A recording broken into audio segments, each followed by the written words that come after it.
Okay. Respected audience and respected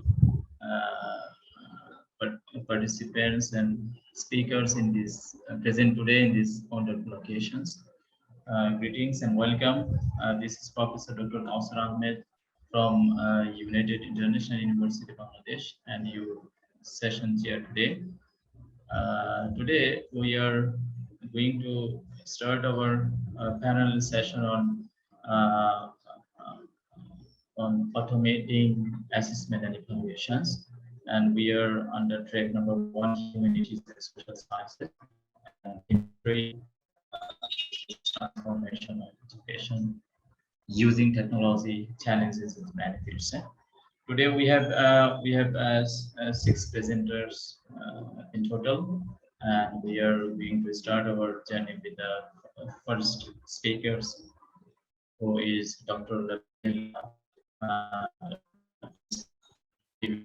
for a CEO. So before starting our presentations, I am going to tell a short bio of her so that we can understand how we can know her. Dr. Lavela is the committee chair of the Curriculum Review and Development Initiatives at the University of the Philippines. Her works and projects covers consultancy and research in teaching and learning, OBE framework building, as well as educational program development and evaluations.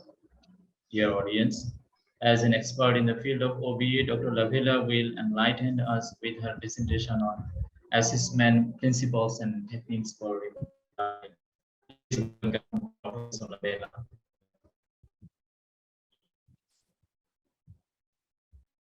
Good day, everyone. Thank you very much for having us here at this moment, sharing our experiences, our practices, and our insights as well on outcome-based education. So let me share with you on topics on assessment principles and techniques for remote learning in the Philippine context. So the focus of my talk for this time is on a brief background on the key elements. I would like to begin with this in the educational process that are affected by the current conditions of learning. This play a very important role in our understanding later on of how assessment can be recalibrated in the context of remote learning. Point out for practical guidelines that we practiced in preparing and conducting assessments in remote learning, and relate the principles and simple guidelines or techniques to our personal practices. So let me begin with just a brief review on the key elements in educational process. So when we speak of educational process, we always have to consider 3 things: the learners, the nature of the learning, and the learning environment. So a change in the conditions of the key elements consequently affects the teaching learning process, thus the assessment experience. So talking about remote learning, we have to consider 4 important considerations that interplay with the key elements of the educational process. So these are the time, communication, technology, lesson design. To further understand our context, we need to understand as well the context of the learner in understanding the teaching learning process that we need to provide, more importantly, in the aspect of assessment. So I would like to share with you one study that I found. They were able to find social inequality processes during school closure. So I think this is worth understanding what are the different factors that practically contributed to the inequality of the learning, and even on the context of assessment. So they found out that economic, structural, digital, and cultural divides influence the psychological functioning of parents and students in a way that amplifies inequality. So this is the study of Godou and together with these other 4 colleagues. So just a sharing. I like the framework because they have presented 3 important parameters to consider when we think in designing the learning for our students and the remote learning. So they found out that digital divide is there, economic and structural divide, cultural divide. And for the digital divide, they found out that there is inequality in the access to digital tools and resources, familiarity with digital tools, educational use of digital tools. On the other hand, on the cultural divide, they also saw the familiarity with academic knowledge and skills and interdependent self-control and self-regulation skills. And on the other hand, economic and structural divide, uh, they they found out that space to study and support from schools are also varied. So these are all the interacting factors contributory to the condition of the learners on their psychological functioning, self-efficacy, feeling of competence and achievement. But these are not only for students, but also for the parents. Now, since the focus actually of my topic is on some techniques that we can make use of what we have already, what is existing, especially before the time of pandemic in the Philippine context, we are really into classroom situation, and we always do paper pen test. We also conduct performance-based assessments, but let's see how we can somehow um, think further on how to reuse or recalibrate this so that we can make it work in time that we need to conduct remote learning. So I have here 4 to share with you. We need to find out about our learner situation. That's one. And I think with the framework provided, it's just an example. It has given us an idea of possible inequalities for our learners' context that might affect our decisions as well in deciding what assessment should be given to them. We need to find out also, or we need to review the understanding of our educational paradigms to redesign the teaching learning process, recalibrate our knowledge about the role of assessment in learning and its purposes, and determine how to make use of our existing assessment knowledge and tools in remote learning.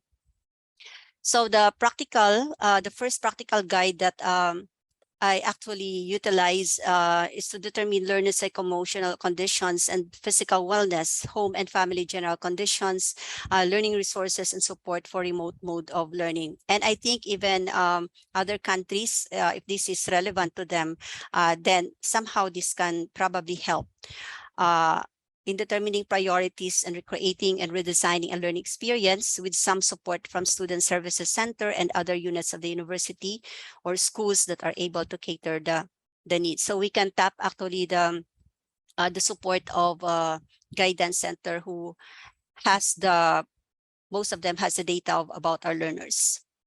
For the second practical guide, we can review on the understanding of our educational paradigms so that we can fit in, redesign teaching learning process that are more relevant and helpful, beneficial to our learners' context. So in what way does outcome-based education help us in redesigning the teaching and learning experiences for our students? How do we look at the role of knowledge, content, and content-based curriculum at this time of learning in the new normal? How will it affect the assessment process? So practically in the Philippine context, we are still content-based because most of the programming of our learning experiences are based on disciplines, on subject matters. And so now here comes the new normal, and we are now challenge to provide a remote learning, especially when the technology even is at scarcity. So how can we improvise? So the third practical guideline that we actually experience is recalibrating our knowledge about the role of assessment in the teaching learning process, its purposes and ultimate goal. So this can provide insights on how our existing idea and practices and assessment can be made fit to the new learning conditions of remote learning. So if we're going to revisit assessment in the 2 paradigms of education, we usually have the content-based education and comparing it to outcome-based education. These are the parameters of knowledge that we have about assessment. So first, thinking about assessment's role in the teaching learning process under content-based education, it's always on the evaluation of the acquisition of knowledge, skills, and values. And on the other hand, in the outcome-based education, we focuses more on evaluating the development of performance outcomes in structured tasks and higher order competencies.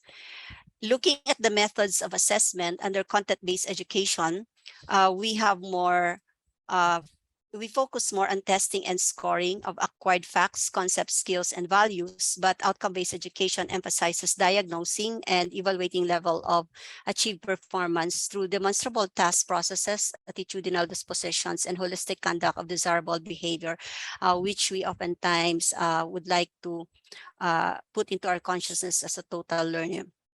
But of course, there are more than that. But we believe that having these three somehow can make us conscious enough to develop moving towards achieving total learner. In terms of the nature of the assessment task, we can observe that content-based education is cognitively oriented and outcome-based education is performance-based. And measurement tools or instruments used under content base, we can see that it has been our traditional way of using selected response test items such as multiple choice, matching type, and many other more similar types of tests. And the other one is constructed response test items and instruments like identification, fill in the blank, short answer essay, extended essay, and problem solving.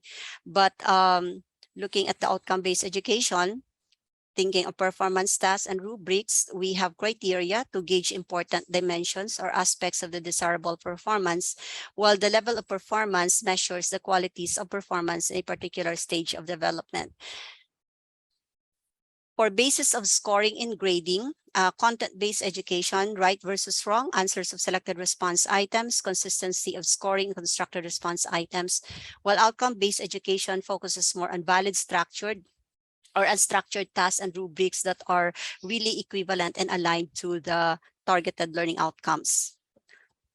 In terms of measure of success in a given period of time, the content-based education is using cumulative scores with cutoff grade for promotion and curriculum content, but outcome-based education considers development and standard of qualities of performances and phases until the most complex functional behavior is attained.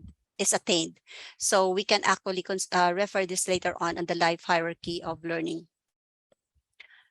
Let's look at the principles, the difference between the two.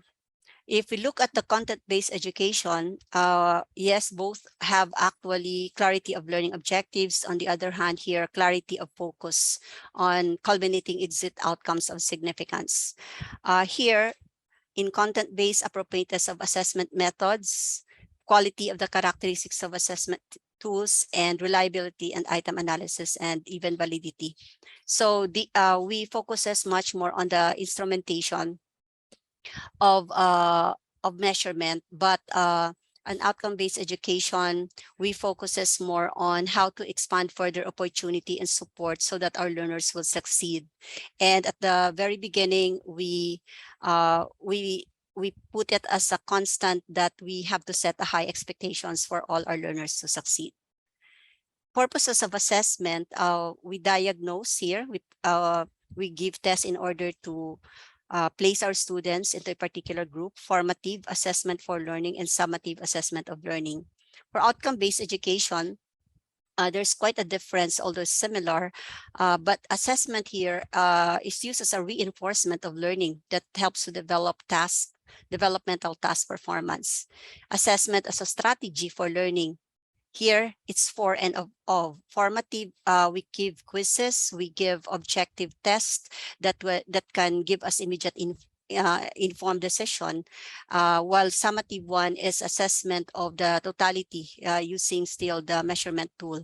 But here, we are focusing assessment as a reinforcement to learn and as a strategy to learn. So that is why we have the characteristics of being reflective, self-paced, self-regulated, and self-directed. Going back to the assessment goal of OBE, we have provided here layers of different expectations. So if we can see the discrete skills, it's at the bottom, followed by structured tasks. So as it goes upward, the complexity is getting higher. And then from the structured tasks, usually this we can oftentimes give to our basic education learners, but as they improve towards levels of learning, we are expecting them to perform higher order competencies, complex and structured tasks, until such time that they will be able to demonstrate complex functional roles in the life roles. So this is the goal is the achievement of the most complex functional behavior. So we can see that stages are very, very important. Understanding the stages of learning is really very important. But of course, the ultimate goal of the outcome-based education, that's why we always begin by asking what kind of learners are we going to have as a graduate at the higher education institution. But OBE emphasizes 5 conscious and spiritual self-directed learners, because we don't believe it's only physical. We believe that there is spiritual in us. Functional and compassionate community contributor in whatever means, in whatever way, as long as is somebody or someone is contributing to the community. Strategic and creative complex thinkers, systemic, willing, and collaborative workers, and technical and competent quality producers. So we can actually reflect on the 3 questions. What message can we deduce from the 2 educational paradigms? Which assessment of the 2 paradigms is more relevant to the demand of the current situation? Dr. Okay. Lavella, can we finish our presentation, because we need to start with other speakers. So Again, you are sorry. getting. So sorry, what's that? Sorry. Can we stop our presentation, because we need to start with other speakers. We need to start with Okay, other okay, speakers. okay. Let me So finish with this. Let me finish with this. These are just questions that we can ask ourselves. Okay, so in what way will the 2 assessment paradigms help develop our own assessment technique? So I think this leave us a message, in doing recalibration of things that we want to make use before the pandemic and now in the remote learning. Okay, so just okay. this one. Just the last, okay. Do we have a lot of questions? Because I can entertain Uh, questions. I can pause actually, here. actually, we don't have any question in our inbox. Question How, inbox. okay, In the verdict. how many time do I have left for the question and answer? Actually, you have Five maximum 30 minutes. seconds. Less than 5 Okay, minutes. okay, okay. Okay, just allow me to finish the 4th guideline. Would that be fine? Okay, so determine how to make use of our existing assessment knowledge and tools in the time of change and learning conditions. The 2 educational paradigms can provide us ideas on how assessment can be made fit for remote learning. So we can have this: utilize all assessment tasks and tools available to function as a strategy to learn. Utilize any assessment task for instrument to function as a reinforcement of learning. Chunking of complex assessment tasks into smaller tasks in a timely manner, and scoring, grading are based on the final output that has gone through a developmental process and is a product of strong support and scaffolding efforts. And lastly, individual or group work must be options for the students in doing assessment tasks, whichever works. Okay, so I will just end my presentation there, giving you the important assessment techniques for remote learning in any discipline-based learning outcomes. Okay, thank you very much. Yeah, thank you, Prof. Dr. Lavella, for your nice presentation on assessing the students' performance relating to the remote learning aspect. So thank you once again. Now this is the high time to welcome Dr. Fong Mac. Fong Mac is a professor at the Electrical and Computer Engineering of Gannon University, Pennsylvania, USA.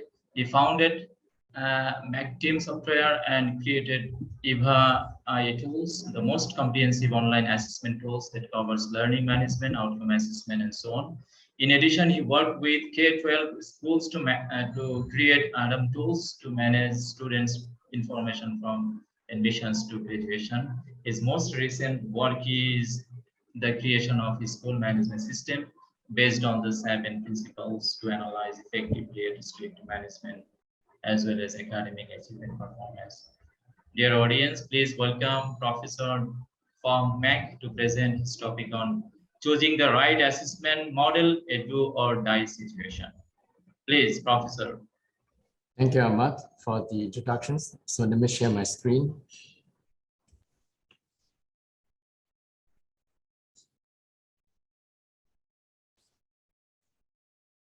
Can you all see my screen? We can. Okay, perfect. Okay, I'm going to focus on the topic of automating assessment and evaluations. Now,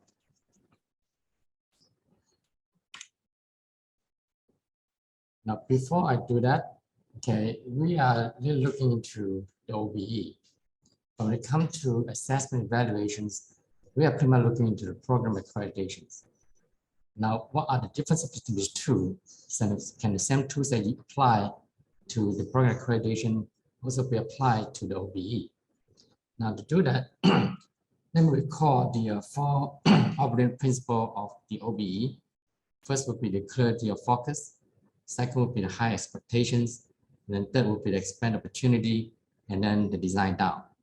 Now, to ensure the successful attainment of a desirable outcome that we have clarified as the focus of education, that we have set using high standards, and that we are implementing flexibly by expanding students' opportunity.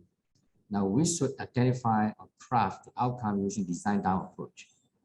Now, if you look at the program accreditation, for example, the program accreditation is already the must-have activity a program must satisfy.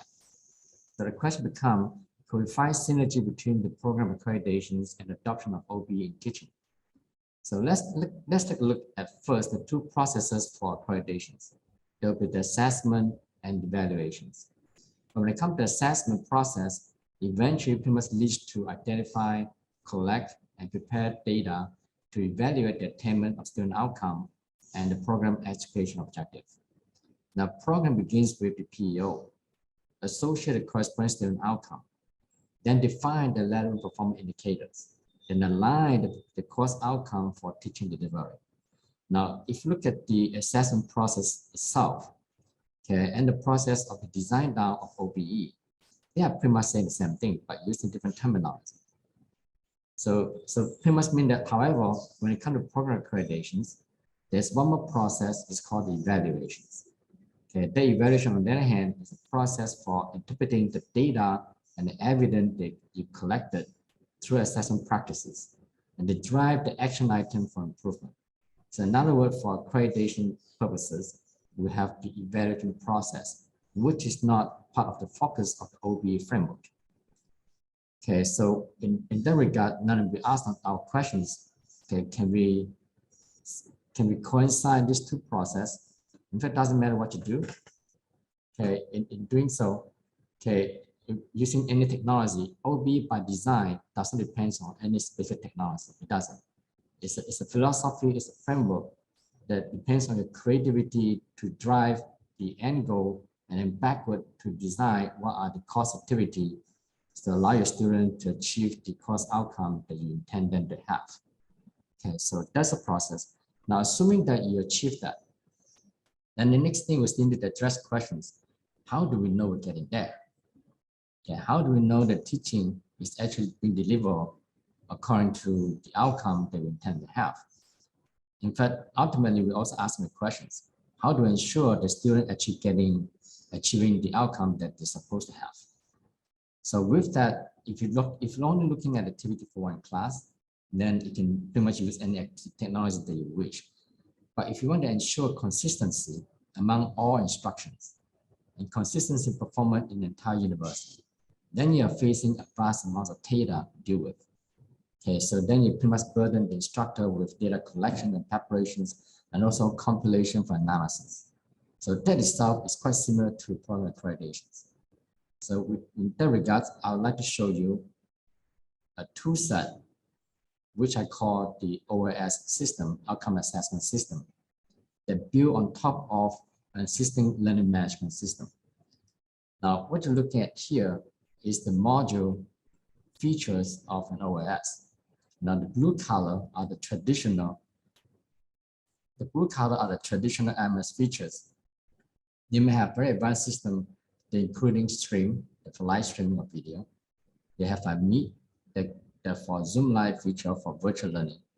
You may even have the content authoring that for instructor to create content online, any format you wish. Okay, but OAS go more than this, because OAS we're focusing on how to collect data for indirect and direct assessment on the student performance. Then we need survey. We need a survey module that allows collecting indirect assessment data on student performance. Then we also need to collect the direct assessment data from students that mostly come from the LMS features on the student work, on the assignment they submitted, and for any classroom activity that you design, you want to have get hold of the data so you can analyze them later. Then beside all this, you must also have other features included, for example, student advising.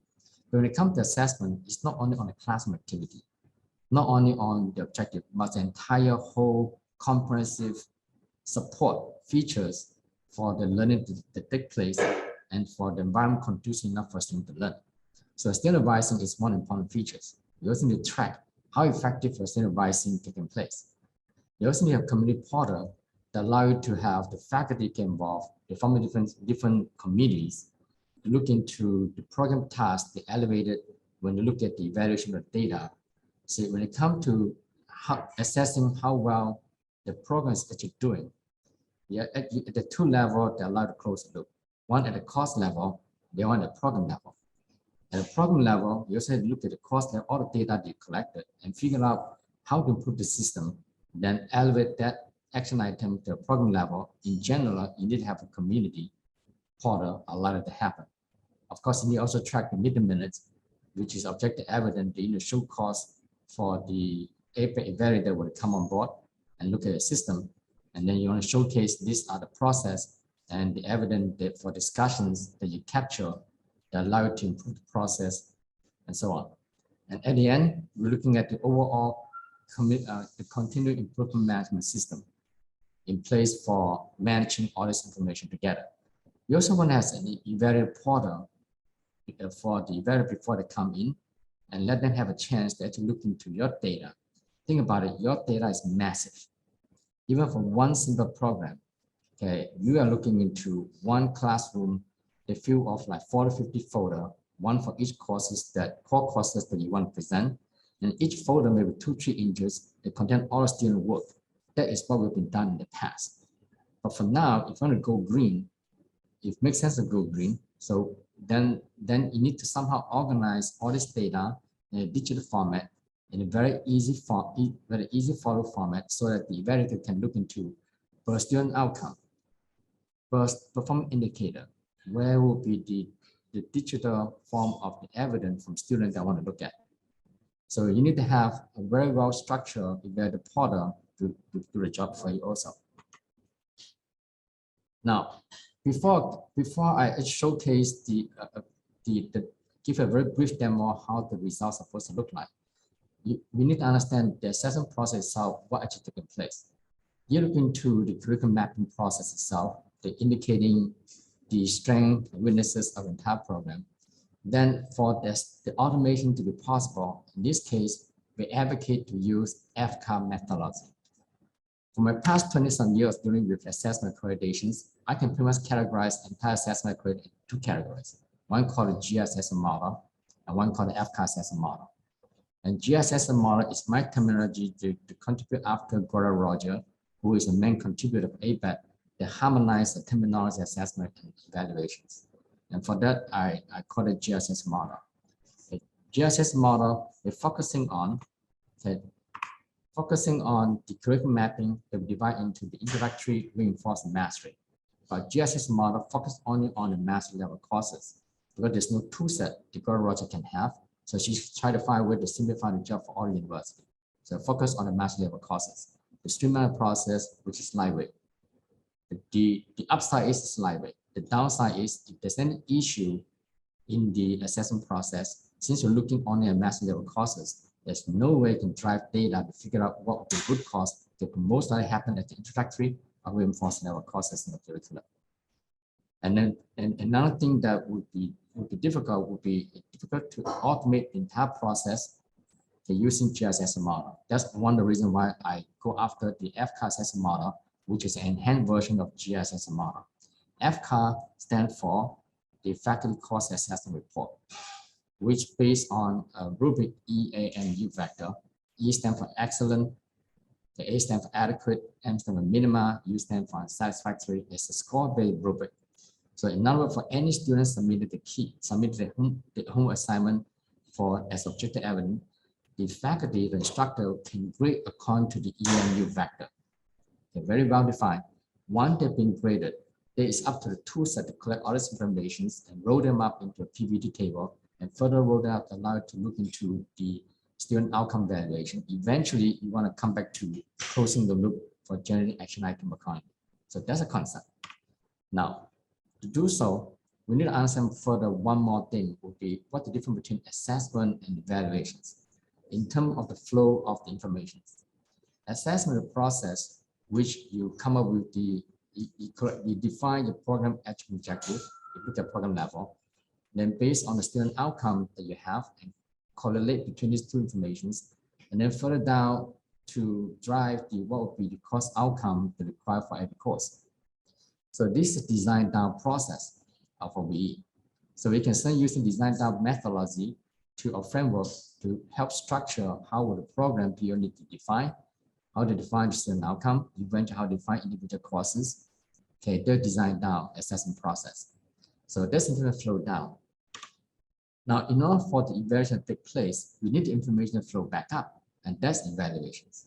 So now all the information collected at the course level using the FCAR methodology. That information in the FCAR methodology format can be rolled up to associate with whatever PI or the SO they call it the with. Eventually, we'll correlate with the PO that allow to make a final judgment call whether the learning actually meeting your program objective or where's the strength of weaknesses in your meeting your student outcome or any specific key set of the performance indicator. Now, this is general flow of the process. So you have the PO, program objective. Now, for that, you try what will be the student outcome. But since the student outcome in general in ABET structure or watching the code, those are pretty much given. So then you define what will be the performance indicator associated for each student outcome. Why are we doing that? Because you cannot really assess student outcome directly. The student outcome generally are being phrased in a manner that's way too broad, okay, too generic. So we need to break down what are the key features or the key features or the characteristic or attribute of the student outcome into a small subset of performance indicator.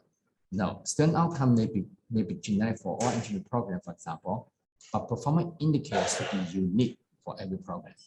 So with that, you drive what are the pedagogy or teaching method you want to use.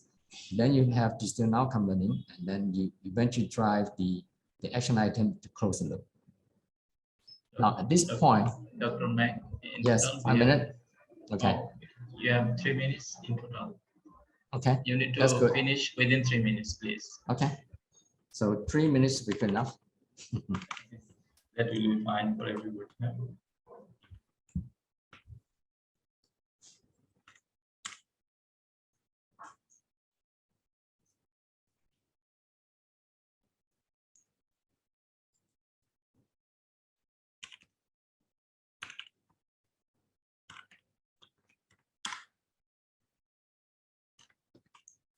Now this is eval tools. So since I don't have much time, 3 minutes, so I'm going to show you the end result. In the chair office, now learning management system focus only on faculty office and student desk. OAS include another dimension called the faculty office, a chair office. Now we look into program assessments. So look into, let's say, take one of them, EC program.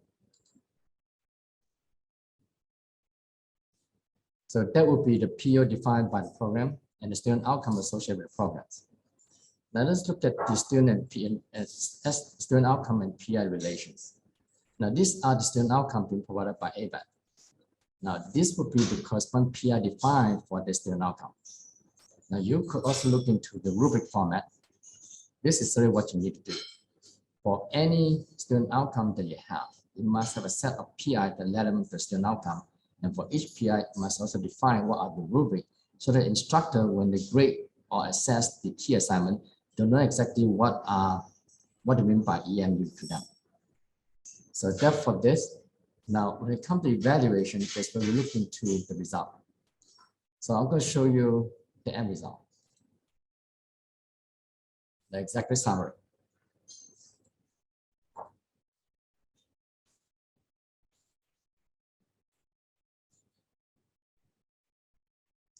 This is what you want to have. If, for example, this was for the spring term 2021, now we can achieve this because using FCAP technology. If we didn't use FCAP method, there's no way to achieve this. So for this term, we get the top level, we can tell for all the student outcome 1 to 6, 1 to 7. Then we have the data roll up from the very bottom, FCAP from every courses associated with PI and the SO. And when it come up to here, we evaluate them one at a time. Then eventually, this will be the executive summary report you want to see. For each student outcome, these are the aggregate value from FCAP. And then we have the classification, whether we're meeting it below expectation or exceed expectations. The color coded, green exceed, white color you're in the comfort zone, red color you're below expectations. So this color coded is not the final say. It's only an indicator to allow the program to pay attention to what are the things they need to work on or focus more on. It doesn't mean it's bad because you not only look at one term result. Every term you have this data. Then you need to look at trend data from term 1, term 2, term 3, term 4. Then you can tell whether your SO1 from term 1 all the way to term 4, are they going up or going down? Are you already improving the process or just stagnated in the STEM level, or actually going down? And you will see that that will drive the discussion needed to look in the program, whether at the cost level or the resource level or the curriculum level, to figure out what are the root cause and figure out a game plan for improvement. I think that would be what I want to talk. And basically, we focus on automation, and this is possible. Okay. Thank you. If is there any question I can address, or we good? Thank you, Dr. McFong, for your nice presentation on choosing the right assessment model. Actually, what skills we want to get from our students, that must be assessed with a suitable assessment model. And from your presentation, we came to know different types of model can be used to get the students learning from their programs as well as courses. So as we don't have any questions relating to this session, relating to Professor McFong, so we are moving to the next presenter, who is the Amira Sod. And unfortunately, she is absent today, and perhaps she will join later. And because of this, we are moving to the fourth presenter. Here we have two speakers presenting Dr. one topic. Dr. Yeah. Kauzar, excuse me, Yeah. can I ask Yeah. question to Dr. Mac? There is something I want to clarify. Actually, Dr. Labella, let us finish the session first, because we have a 20 minutes allocation for each presenter. So that will be fine. And hopefully we will have some time at the end of our presentation. Huh? Sorry for that. Huh? Okay. So now we are getting Dr. Christiana Matthews as well as Tom Nguyen, who are going to present their presentations on holistic skills assessment with a gamified student platform. Dr. Christiana is academic director in the business school at the University of New South Wales, Australia. She is a multi-award winning educational innovator responsible for strategic leadership, development, and management of undergraduate business education, as well as enhancement of student learning and employability. Tom Nguyen is the director education design and digital development at the business school from the same university. Tom has led education development teams across multiple universities, overseeing the transformation of education for high quality students, experiences, and lifelong learning. Dear audience, please welcome Dr. Christina as well as Tom Nguyen to enlighten us with their presentation on holistic skills assessment with a gamified student platform. Please. Thank you very much for the kind introduction, and thank you for joining us for a 15-minute presentation where we'd like to share with you a simple but effective approach for programmatic assessment that recognizes that student learning is holistic. But before we show you the solution, we would like to actually start with the problem that triggered our thinking. Like all good business schools, we offer a wide range of co-curricular activities to our students, from maker spaces to consulting, industry events, student clubs and societies, case competitions, and so forth. We offer a wide range, and that's for very good reason, because the benefits of participating in these co-curricular activities are well documented in the scholarly literature, and our alumni say just as much. They told us that apart from group assignments, which they all strongly dislike while they're doing them, that many of the most useful and applicable learnings during their university time come from the things that they do outside of the classroom. So the benefits are skills and capabilities that are being developed beyond what's possible in the classroom, in particular professional skills. An improved student experience, both in terms of satisfaction of students with their educational experience and a sense of belongingness to the institution, and most importantly, improved learning outcomes, not just better academic results, but a more holistic development of the students altogether. That very much also echoes and aligns with what employers require from business graduates. So every year you would see the World Economic Forum putting out a list of the top 10, top 20 skills that a good worker needs. In Australia, our professional accrediting bodies, such as the accounting bodies, have added professional skills to their accreditation requirements, and any comprehensive survey of professional skills required by successful business professionals all converge around the same set of what we call transferable professional skills. We also know that this sort of common trend very much aligns with what we see with our own business graduates and what is happening in their employment sector. So in the past, commerce or business graduates very much enjoyed pick of the best jobs, in particular if they had exceptional marks, and a commerce degree was a very safe choice for excellent employment outcomes. However, the needs of industry have changed fundamentally, and what we now know is that employers actively seek candidates from a whole range of different degrees, and the out of classroom activities have become a much more important indicator of graduate success than just having good marks. And Tam, with that, I'll pass over to you, please. However, we find that students still don't see the connection. So we know that there is demand from employers for professional skills that are future focused and industry ready. We have extensive co-curricular opportunities in our institution, so there's plenty of supply from the university in. However, we find that students still don't know the purpose and outcome of many of these co-curricular opportunities, and more importantly, they still don't understand how it contributes to their learning. So there is a bit of a gap there. Students aren't joining the dots. They don't know how and where to allocate their resources effectively. And this results in a very low uptake in some of the co-curricular opportunities. So when we started to look for a solution, there's two key educational concepts that are kind of framing our thinking, and they are holistic learning and programmatic assessment.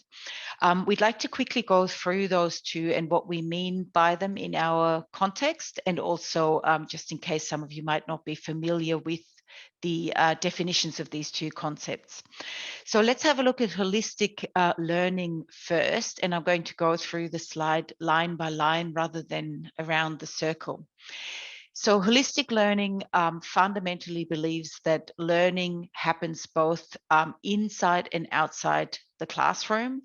And because these co-curricular learnings are equally important, it is terribly important that both the quantity and the quality of students' engagement with these opportunities is high. So co-curricular opportunities promote greater learning within what goes on in the classroom. And it also gives us as educators a really unique opportunity to recognize that students enter university with previous professional experiences and continue to have these professional experiences outside of their time on campus and at university.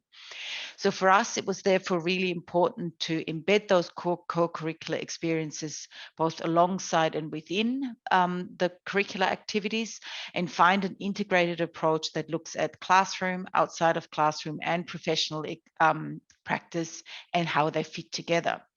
So how does that tie in with the idea of programmatic assessment?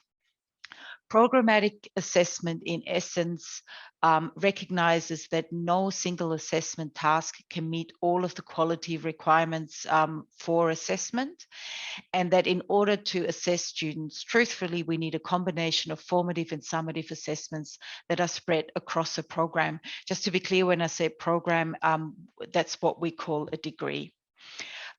So by doing that, assessment and learning obviously goes over a longer time horizon, and it is therefore incredibly important that both learners and teachers at any given time can see what has already been learned and what is still to come. So a real-time snapshot at any given point in time.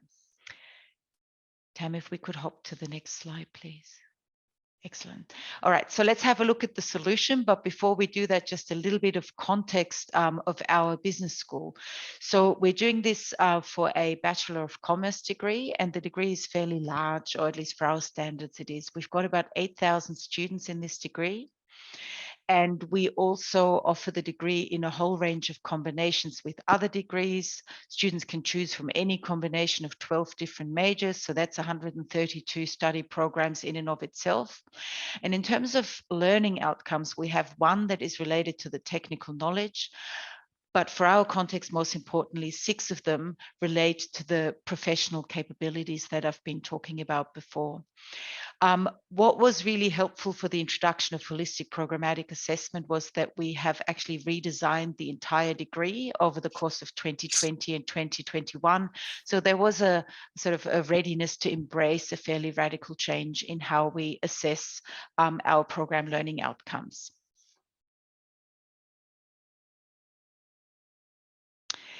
Now, the solution that we're going to share with you now is what we call the MyBCom, and it is sort of the spine that wraps around the degree. And you can see that it starts in pink at the beginning of the degree, and there's threshold programmatic assessments at the end of first year and at the time of graduation. So before Tam showcases the solution to you, can we just summarize what we have been sharing with you so far?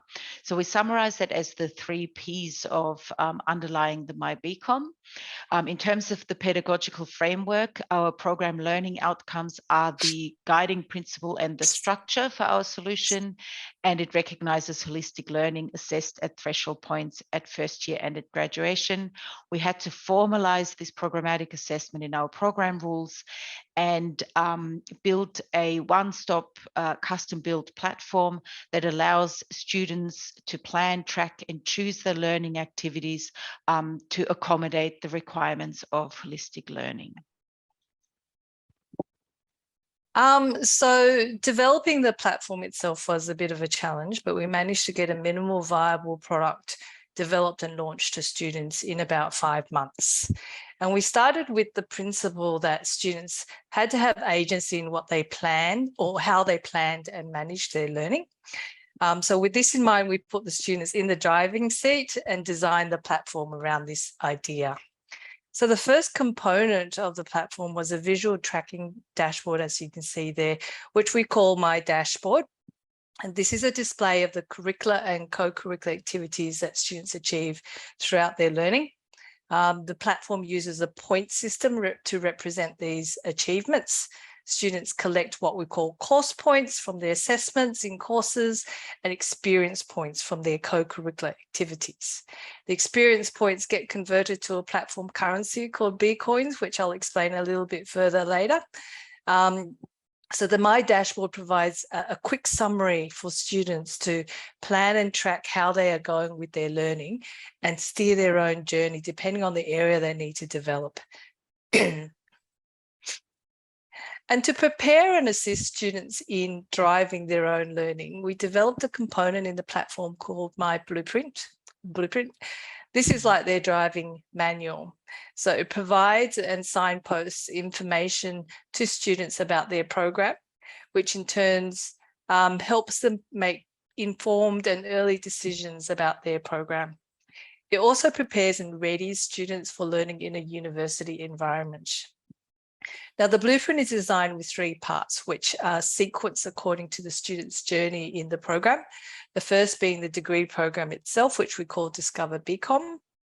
The second is focused on their career, which we call Discover Career.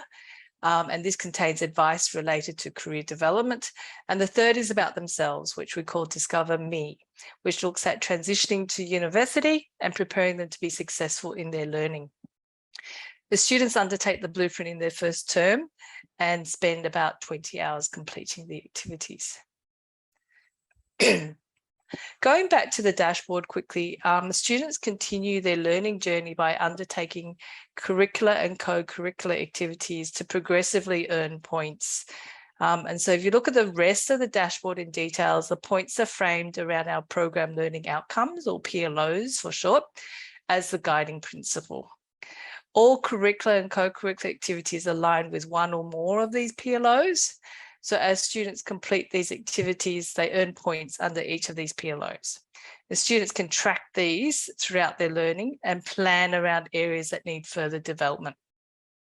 As you can see under one of the PLOs called problem solving, students' course and experience points are displayed there, and they're displayed quite dynamically. Students have a minimum goal to aim for, and the points are compensatory. So if students don't achieve enough from their course points, they can actually earn more in their experience points to make up for that minimum goal. Tom, we have 2 minutes to finish our Okay. presentation, please. Okay, I'll finish up. So very quickly, once students earn their minimum goal, they can actually start to compile their portfolio, which is a collection of artifacts from their learning, which they curate in their portfolio. And I'll go through this quite quickly. We have a number of motivators in the platform for students. We have quite a diverse cohort of students. So there's different types of motivators, such as student rankings. Students can redeem their B coins for merchandise that we provide. There are multiple settings for students to control how they want to release information to their peers. So that's available in the platform, and students can notify assessors when their portfolio is ready to be assessed. And very last, we do have a last component in the platform called My Communities, which is just an opportunity for students to create their own groups and connect with each other as well. And very quickly, so while the platform is still very young and we're continually enhancing it, I think the results really speak for themselves. And I might hand over to Tini to close up. Yep. So in addition to the user statistics that you see on the screen, obviously for this conference, it's most important to note that the learning outcomes of the students have much improved. On these 6 professional skills, we have seen significant increases in the percentage of students that are either meeting or exceeding the required standards on the 6 professional skills learning outcomes. So we're very pleased to see that. So if you have any questions for us, please fire away. Dear speakers, we have another 1.5 minutes to ask them any questions we have. So we don't have any question in the market. So from this session, we can ask the question if you have, please. I think I can see Dr. Lavella's hand up. Yeah. Something. Hello. Congratulations, Dr. Christine and Tam. Thank you very much. It's really a wonderful thing that you did there. In fact, it's really very much relevant to the question I supposed to ask from Mac, Dr. Fong. I just want to know, because this is more on really on the implementation of the actual experiences of the students. I Yeah. think they're using this, right? Have you encountered any issues on the students' utilization? Like especially when getting points are very attractive, and I do not know consequence probably of asking our students to like record everything, um like any issues, anything. Um, I, some teething problems. So overall, the students understand the point system very well, and the platform has a list of all activities that students can purposefully choose. We've had a few students that weren't quite aware of the time horizon of how long they have got to collect enough activities and do well enough in their assessments. But that has been the odd one, not the majority.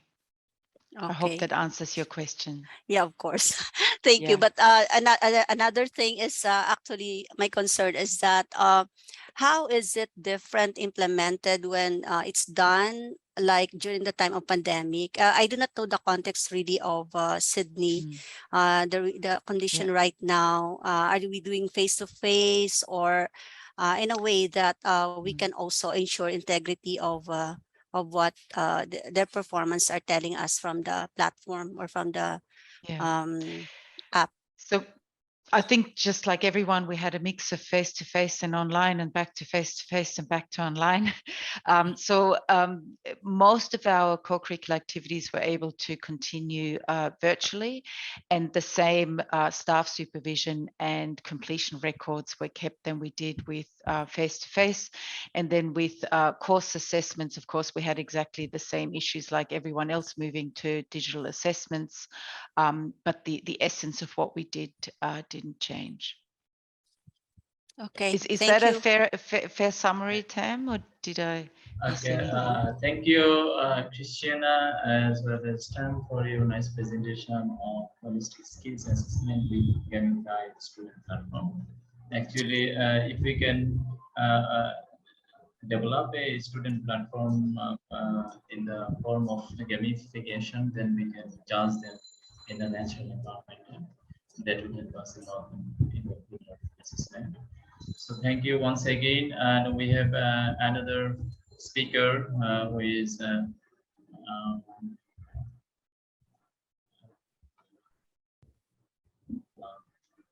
last speaker, who is Associate Professor Dr. Muzaffar Ahmed Chowdhury. And Dr. Muzaffar Ahmed Chowdhury is working at the International University of Business, Agriculture and Technology, Bangladesh. He is an editorial member of South Asian Journal of Management, AMRISA, founding member and associate editor of IU Vet Review and editorial member of Journal of Finance, Business Management Studies, India. With his in-depth knowledge in teaching, research, and assessment, today, Dr. Chowdhury is going to present his topic on automating assessment and evaluation, evidence from bachelor's degree. Please welcome Dr. Chowdhury.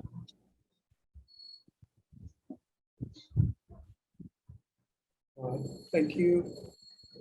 Thank you, Dr. Ahmed, for your kind introduction. Thank you very much. It is evening now in our country, Dhaka, Bangladesh. Good evening to everyone in the rest of the world. My topic is actually, as you can see, that automating assessment evaluation in bachelor degree program. This is basically focused on our business school program. I'm going back to our OB initiation in 2015 when I was involved with the OB project funded by the World Bank Packet project. By following that, we started implementing the OB from 2018. Specifically topic, if I talk about today's topic, then I must start with the final definition by Dr. Spady in 1984, that he talked about OB in this definition. which is clearly focusing about educational system, which is essential about students learning at the end of their experience when they become graduate. So our business school has believed in this and initiated implementation of OB. So business school has initiated OB in 2015, but it was being implemented from 2018. IUBT Business School in Bangladesh has implemented OB in its bachelor degree program. That's a 4-year bachelor degree program. So next few sections that I will talk about technically, because it is about particular self-developed software in Excel that measure the OB performance for one particular course as well as the program learning outcome of the BBA program. And then followed by some future works as well as conclusion on this presentation today. The purpose of this study is to assess course learning outcomes and program learning outcomes for a specialization course or a bachelor degree using self-developed assessment tool and keep record of peerless assessment for program assessment at the time of graduation and identify the continual quality improvement criteria. In the background, the BBA program has 4 different types of courses. For example, courses from educational, courses from specialization, core, and elective. But this study is specifically based on specialization course. The courses have been designed to assess the stated peerless shows in table 2. Here I'm talking about, it is a course code, the title of the course under a program of BBA. And we assessed the course learning outcomes and program learning outcomes for one particular semester, fall 2021. And I was the instructor of this course. And 5 specific course learning outcomes established in our business schools for this course are here. And also the program learning outcomes 12 with the different domains and the scales. And later on, this table shows that one of the codes that I'm talking about today, how it is mapped with the program learning outcomes. So in this course, we are focusing on 3 program learning outcomes across 5 course learning outcomes. So on top of this table that which is in this slide, which is designed to specify skills and domains required to achieve by students at the end of the course. Thus, this course has 5 CLs comprises of 2 domains that reflect to cognitive and psychomotor skills, whereas TLs describe what the students are expected to know and able to perform or attain by the time of graduation in terms of skill, knowledge, behavior, or attitude that the student acquired after following the graduation. I found from Scopus Index 6 citations, which is in this slide. Those 6 citations, they actually apply 2 methods. One is direct, the other one is indirect. Mostly they apply the direct method. So my study is actually based on direct method. The assessment, they use program learning outcomes and course learning outcomes. Instrument, they use the different assessment instruments of the course. For example, quiz, lab work, project, exam, final exam, tutorial, and capstone project. After studying this literature from these 6 Scopus Index papers, what I have found that majority, they focused on course learning outcomes. One paper focused on the program learning outcome, and they found that actually at the beginning of course learning outcome, they did not actually track the record of the program learning outcome. So data missing at the end of the program, when the students become graduate, it is really difficult to measure the outcome of the graduates when they become graduate after 4 years or at the time of their graduation.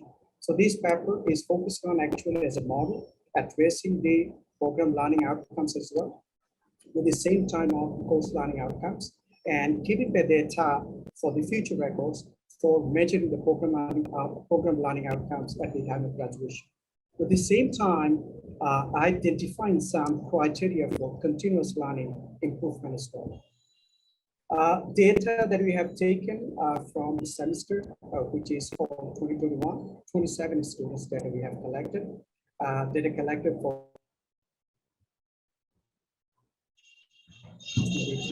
and 35%. SEER analysis tools, which is developed by our business school, has been applied to measure the achievement of the post-learning outcomes of this course.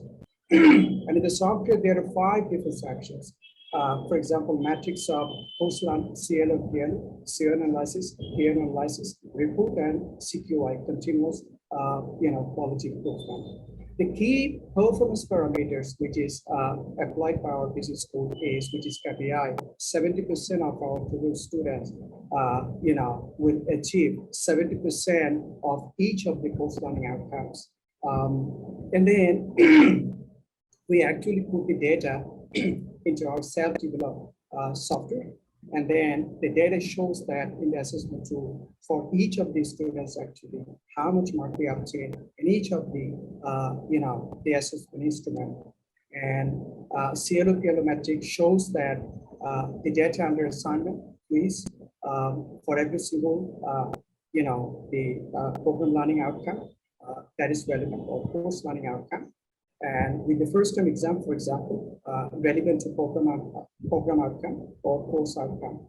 And then we generated data and, plotted into a graph. The graph shows that overall, the 27 students, they achieved actually the course learning outcome for CLO1 is 96%, and CLO2 is 85%, CLO3 is 77%.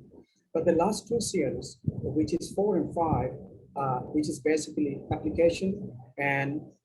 analyzing and evaluation based, the higher level domain of the loan taxonomy, they got below 70%, which is below the KPI. And these data, individual students' course learning outcome can also be measured. For example, this graph shows that the individual students' data, if we just click in the drop-down menu, each student's course learning outcome can be, plotted into a graph, and then we can see whether the particular students actually achieve the threshold, which is the key performance indicator. At the same time, the overall course learning outcome in this graph. This is for the one is for the course learning outcome, the other one is for the program learning outcome. Now, the instructor will keep record of all the students' data. For example, CLO1 for student list ID, and CLO2, CLO3, 4, 5. Similarly, every single student's data will be kept in record.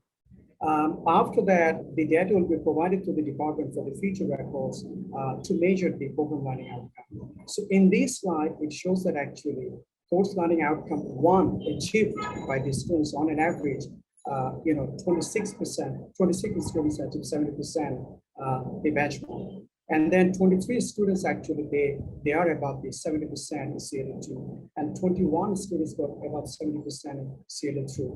But the last 2 CLO actually, 18 students and 17 students, they are below the 70%. That shows actually in the graph that I have shown previously here. These last 2 course learning outcomes, they are based on analyze and the evaluation, the high 2 domain of the growth taxonomy.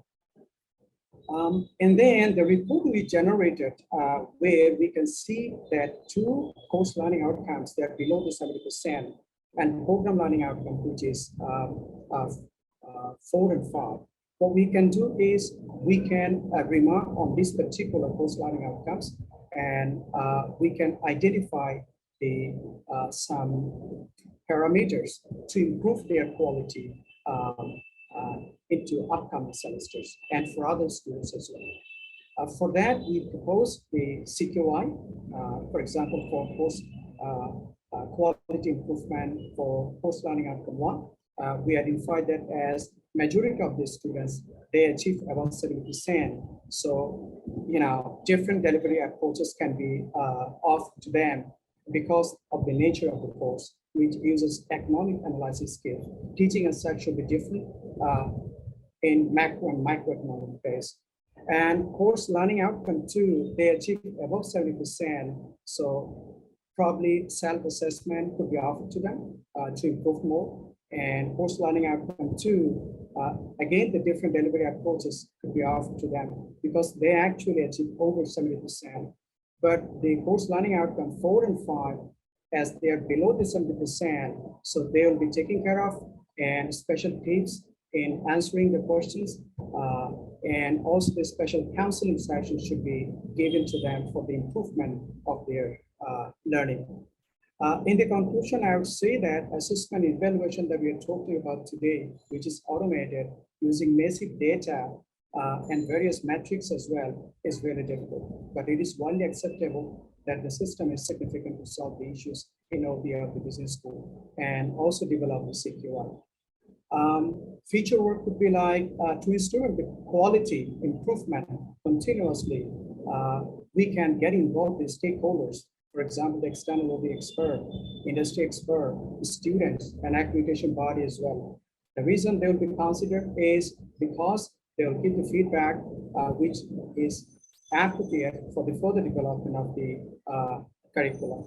And if you want to engage the industry expert, our QSC team, which is assigned by the university, can approve, and the department can work with the industry experts with the curriculum and with the content design for each course, so that the development for the further could be achieved. And then I would say that actually before I finish up this, the software that you use, which is developed by Outcell, is automated. It is, developed by the department of our business school. And this data actually, as you can see that in the first slide of this screen, shows that we actually put all the data from our students' marks, and then we have the metrics where we measure the data to plot our graph. And the graph is here. We can see that the particular graph, for example, if it is a student, these students achieve the course learning outcome. For example, CL1, 87%, but CL3 is below 70%, but CL5 is above 70%. And another student's course learning outcome we can also automatically measure. For example, these students achieved CL1 and 2, also 3 as well, but 4 and 5 hasn't been achieved. Similarly, we can measure the program learning outcome as well, automatically for every single student, right? For example, these students achieve program learning outcome 1 and 12, and these students achieve maybe different program outcome. And finally, on an average, the plot can show in every single achievement.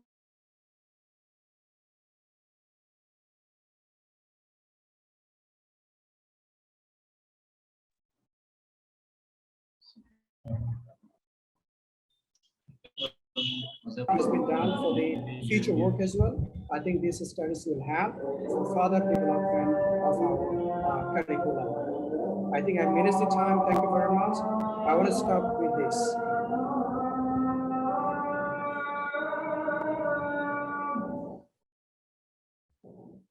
So, thank you.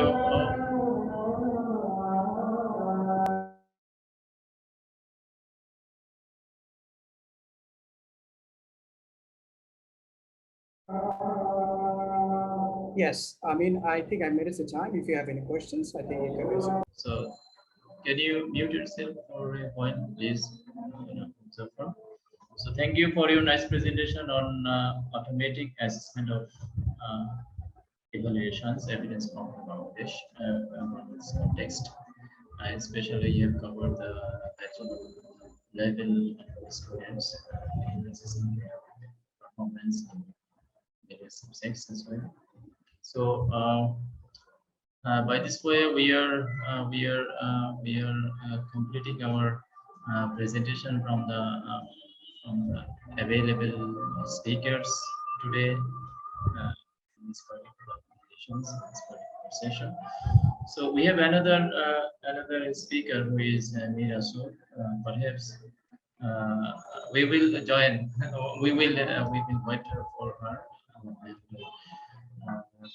Maybe she will come. But within this time, we can we can share our questions if we have. We can ask questions. We can get response from others. We can continue conversations. So if you have any questions, then you can ask each other. Do you have any questions, please? Or if you have any time limit, then we can end up our session. And so maybe my okay. So can you hear me now? Now, yes, a Yeah. while ago it's broken up. So actually, I thank all of you for your nice presentation relating to the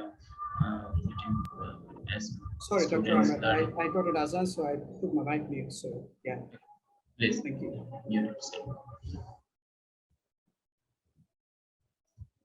okay, thank you, respected speakers of today's session, and you have covered the various aspects of automating assessment and evaluation.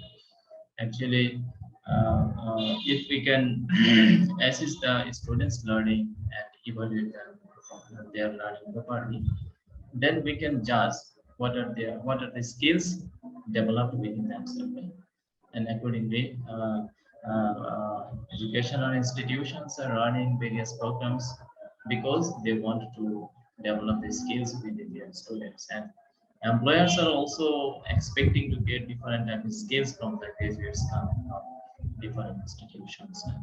So I think, and I believe the presentations from you, as well as techniques, models, as well as evaluation criteria you have presented in this particular session are very much useful, and we will able to get the result from these presentations, as well as the model you have presented, while we will able to use them in our educational programs at our universities.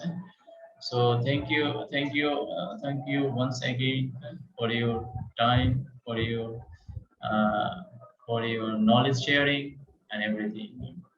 And hopefully, in the coming days, with all of our efforts, we will able to make our education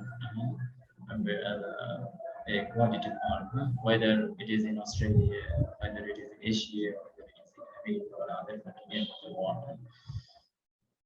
So I want to end the journey, and Thank you. goodbye.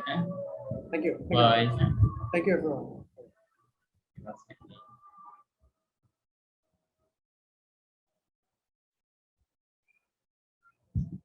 Congratulations, Dr. Kassar Amid and Dr. Hamza Khalid. You had a wonderful way of doing things. Congratulations. But I Thank wish you. to have, I could have asked more questions. I'm so interested to know the programs that they've done. It's very good. But, hopefully we could have more time with them. But since we only have like 17 minutes left, so it's Yeah. all right. Thank you very much. Actually, I was worried because if Meena should come, then how we will manage? That was our concern.